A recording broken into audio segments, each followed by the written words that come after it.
और दास्तान के साथ मेहंदी हसन जर्नलिस्ट आपके सामने हाजिर है। आज हम बात करेंगे एक ऐसी प्रेम कहानी की जो एक तरफा होती है और एक तरफा प्यार में एक महिला सिपाही एक पुरुष को किस तरीके से मौत के घाट उतार देती है। जानेंगे पूरा मामला। जी हाँ, पूरा मामला मथुरा की रहने वाली मंदाकिनी का है, जिसकी उम्र तकरीबन 24 साल होती है और वो पुलिस में रहकर पुलिस की नौकरी किया करती थी। और वहीं पर उसकी बड़ी बहन जो महिला हेड कांस्टेबल होती है, जिसका नाम रीना होता है, वो भी उसके साथ ही नौकरी किया करती थी।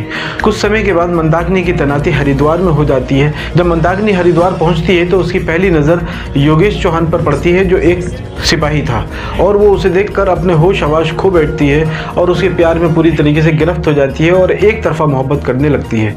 एक दिन वो उसको बुलाती है, उस योगेश को बुलाती है और योगेश से बुलाकर ये कहती है कि मैं तुमसे प्यार करती हूँ और तुम्हारे साथ ही शादी करना चाहती हूँ। योगेश उसके प्रपोजल को मना कर देता है। योगेश जब उसके प्रपोजल को मना कर देता है तब भी मंदाकिनी नहीं हारती है और वो अपनी बहन से कहती है, जो पुलिस में हेड कांस्टेबल थी, उससे ये कहती है कि तुम योगेश को मनाओ। योगेश के पास उसकी बहन फ़ोन करती है और फ़ोन कर कर ये कहती है कि मंदाकिनी तुमसे बेइंतहा मोहब्बत करती है और तुम मंदाकिनी के प्यार को कबूल करो। उसने जो प्रपोज़ल आपको दिया है, उस प्रपोज़ल को आप कहीं ना कहीं एक्सेप्ट करो, क्योंकि वो आपसे बहुत प्रेम करती है। लेकिन योगेश मना कर देता है उसको कि मैं उसके किसी प्रपोज़ल को एक्सेप्ट नहीं कर सकता।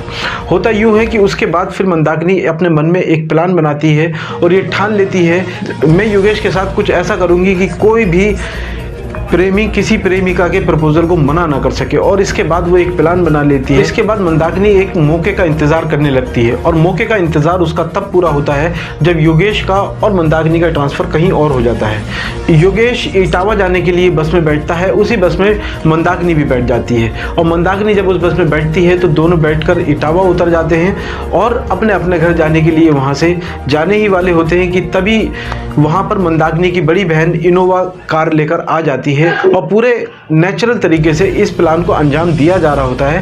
और मंदाकिनी की बड़ी बहन योगेश से कहती है कि आओ इस गाड़ी में बैठकर हम तुम्हें इस गाड़ी से ही छोड़ देंगे।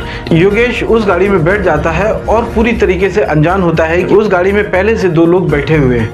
जब वो गाड़ी में बैठ जाते हैं और आधा रास्ता पार कर लेते हैं तो मंदाकिनी उससे रास्ते में ये बात करती है कि मैंने तुम्हें प्रपोज किया था और तुमसे कहा था कि मेरा प्यार तुम कबूल कर लो, मुझ में क्या कमी है कि तुम मेरे प्यार को एक्सेप्ट नहीं किया।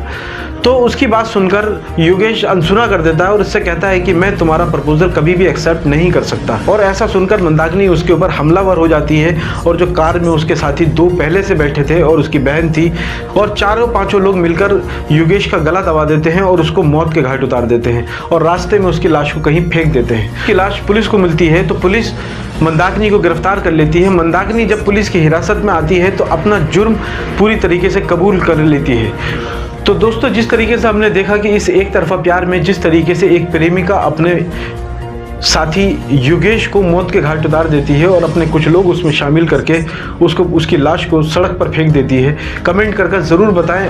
और ऐसी ही सनसनीखेज वारदातें और उनके खुलासे देखने के लिए हमारे चैनल को सब्सक्राइब करें, लाइक करें और शेयर करें।